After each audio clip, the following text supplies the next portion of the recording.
Hello everyone and good morning and welcome to our latest lesson on language investigations. Today we're going to be looking at how to write your introduction.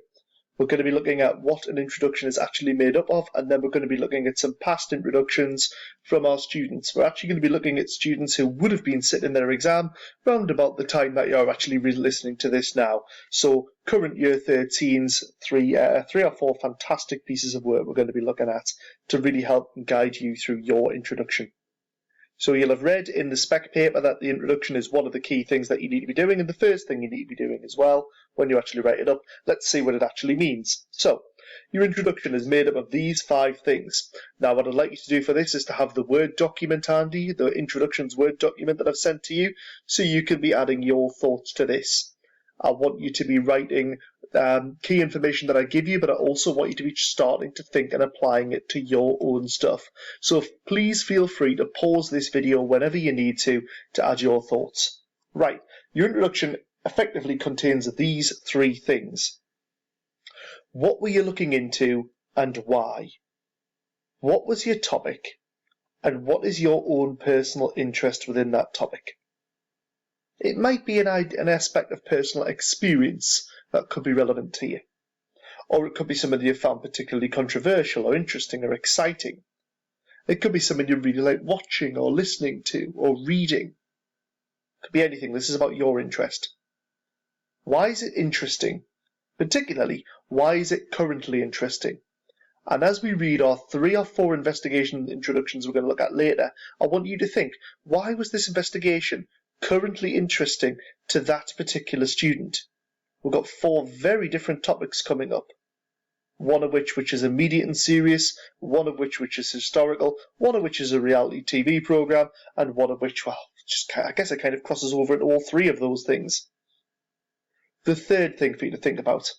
Have any other language theorists already started looking at this language topic? You've studied several aspects of diversity already, so you could name me occupation theorists and region theorists and gender theorists, ethnicity theorists. Quite straightforward and comfortably you could do that. What if you chose a topic that was a bit more niche than that? What if you chose politics, for example? Well, firstly, politics is an occupation, so you could cover that. Politics is also about power, so you could cover that. And if you're dealing with any occupational group, dentists, doctors, teachers, you've got your occupation work in there and you've got your power stuff in there as well.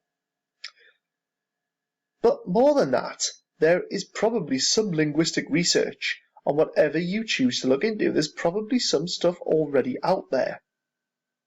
You probably can't get to the library this term, but if you could, and you headed over to the English Language Corner, you'd find books called Language and Politics, Language and Journalism, Language and Sports Broadcasting, and they're just 3 off the top of my head that have already been covered by linguistic study. A few years ago, one of my students, as I think I may have told you about before, did language and dentistry, and she actually found some linguistic stuff out there specifically about the language and dentists. The truth is out there if you search for it. Other things you could include in your introduction, in the extension section here, how much has been written in the media about your topic? Is it a hot media topic? I suspect many of you are going to be dealing with topics surrounding what's going on in the world at the moment. You know, COVID-19 is affected so many things in so many different ways that even if it's not a study of COVID-19 from a political perspective or a medical perspective or a journalistic perspective, it could even be how it's affected different television programs, broadcasts, radio shows, whatever it may be. So, things that have been written in the media about your topic. But could you also include any quotations from news articles just to kind of give it that sense of real scholarly research? It's not essential, but it's interesting and helpful to do this. You also will probably be thinking about your hypothesis or your hypothesis and/or aims. I will come back to that. Your hypothesis is what do you expect to find. Now let's imagine I'm doing a language investigation into the language of match of the day. In the bottom right there is Alan Shearer and Ian Wright, both looking across at Gary Lineker, who's out of shot, as they talk about particular matches that happened that day on Match of the Day. On the top left, we've got them in a much more light-hearted setting. This is post-lockdown, but pre the really strict lockdown, so they were no longer filming, but they're around at each other's house here. They now film it from their own houses through some kind of Zoom-type conference thing. And my investigation is, how has the language of Match of the Day changed post-lockdown? So what I need is a study. I would need to come up with a hypothesis that may say something like, I expect to find that the language of Match of the Day, pre-lockdown, was much more filled with jargon, was more formal and more structured. Therefore, post-lockdown, their language lacks structure, is more informal, possibly containing profanities, and is less full of jargon. That's my hypothesis. That's what I expect to find. And you're probably going to have a hypothesis. But if you don't really have a hypothesis, you might go for aims instead, the aims of your investigation. What are you setting out to find? And as I go through my past investigation introductions with you in this video, you will see what some of our past students have done. So you'll need your introduction, and you'll need to have either or and hypothesis and aims. You can have both. Okay, let's go on to the first one. This first one here, how do the televangelists Kenneth Copeland and Jesse Duplantis use language and power to manipulate their audience?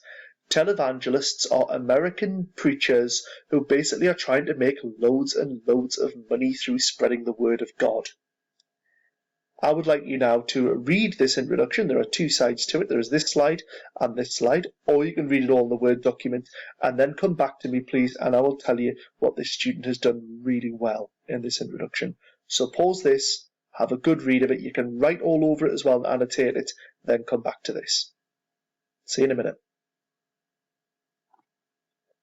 Okay, everyone, welcome back. What does this do very well? Well, it begins by setting out the context of the topic particularly well, starting here with the Catholic Church.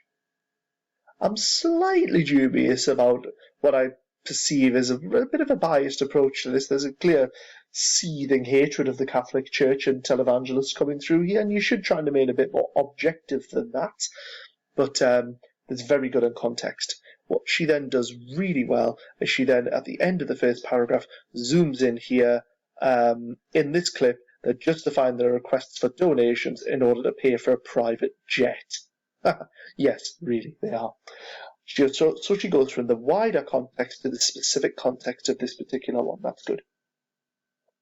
What I like now is she then moves to her own reasons for interest in this. Why is she particularly interested in this topic in the second paragraph?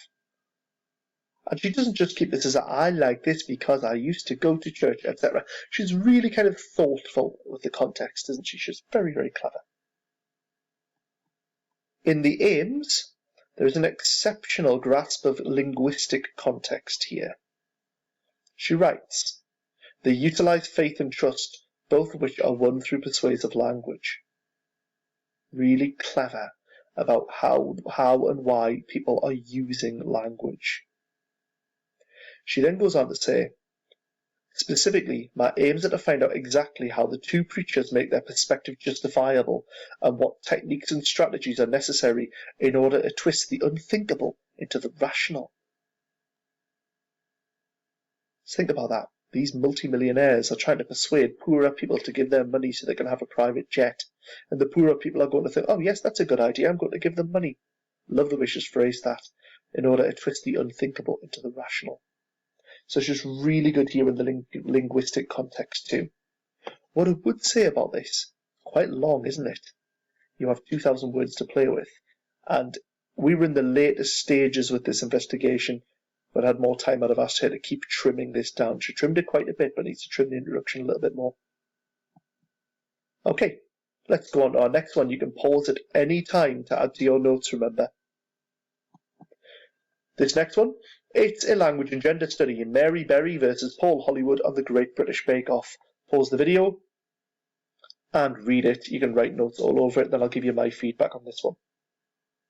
Okay, what's he doing well here then? Well, immediately he sets the context very crisply about what the Great British Bake Off is and how it's become very popular. and gives us a little bit of information about this. He remains incredibly concise, unlike the previous one, which was very clever and very interesting, but did waffle on a little bit too much, wasted words arguably. This one here is really precise and concise. As a result, is it doing its job better than the previous one? No, it's just doing it about the same level, but in a different way. Really clever bit at the end here about context, the end of this paragraph. Another noteworthy dynamic is the fact that the art of baking is generally seen as being specific to females only, so it'll be interesting to consider how Hollywood interacts in his speech. Interesting contextual factor there. And then his hypothesis and his aims are so precise. He's gone for a bullet point approach to this, which is absolutely fine for you to do that. Okay, we'll go on to our third one now. Again, it's on your Word document. You can pause whenever you want. Hello everyone, welcome back.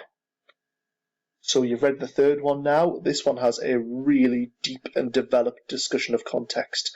And believe it or not, we actually managed to reduce this quite a lot because prior to that, the context was even heavier. As you can see, there's an awful lot of information needed about the different waves of feminism, and the explanations are needed, but are also very well written and really precise.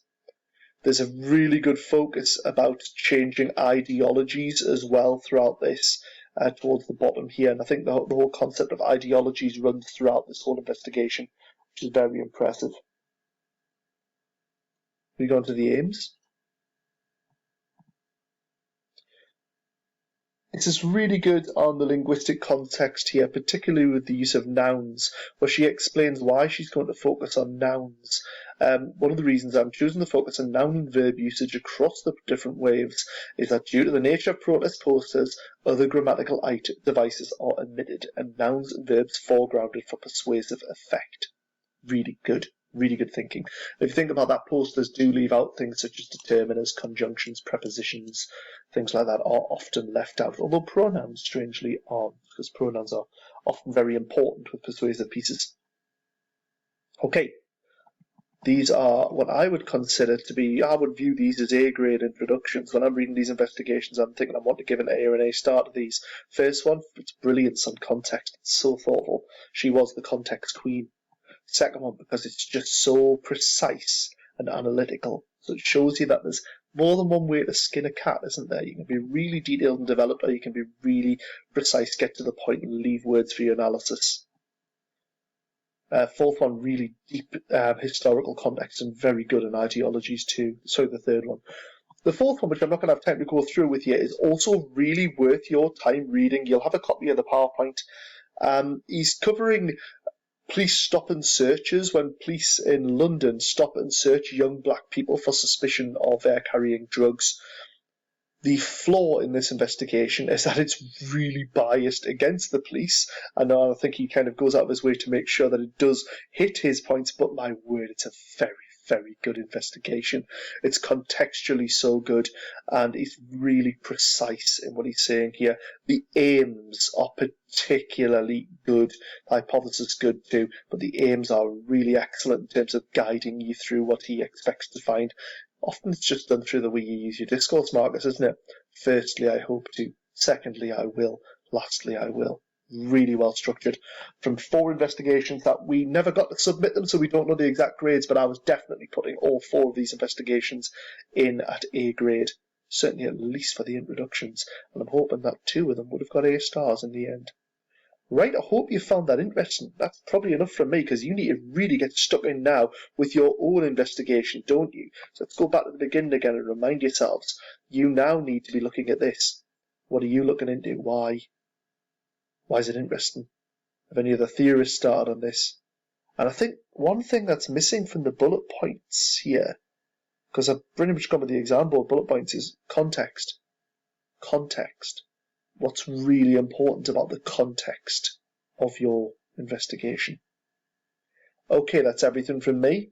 Please use your teachers to help you with your work on this and to get good feedback from it. I'll be up next with methodologies next week. See you later.